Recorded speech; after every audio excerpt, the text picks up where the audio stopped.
Welcome to Fight News Now Extra. I'm John Pollock, kicking off your week with all of the news going down in mixed martial arts coming out of the UFC's return to Dublin, Ireland on Saturday.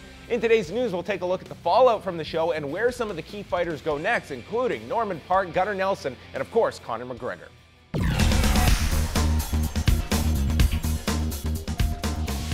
We start off with the main event of Saturday's card, where Conor McGregor made a clean sweep for the Irish contingent on the card, stopping Diego Brandao in the opening round with strikes.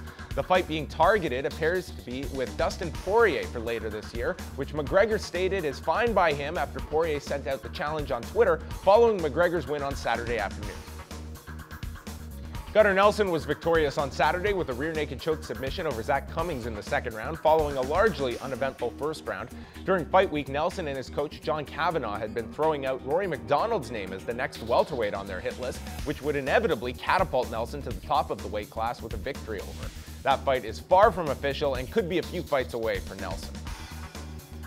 Ian McCall returned to action for the first time in close to a year and notched his second win in a row with a unanimous nod over Brad Pickett using superior striking and speed. McCall said he would like to fight again soon, despite a lingering injury to his finger that will likely need a second surgery on. One of the flyweights being discussed is John Lineker, with both victorious over the past week.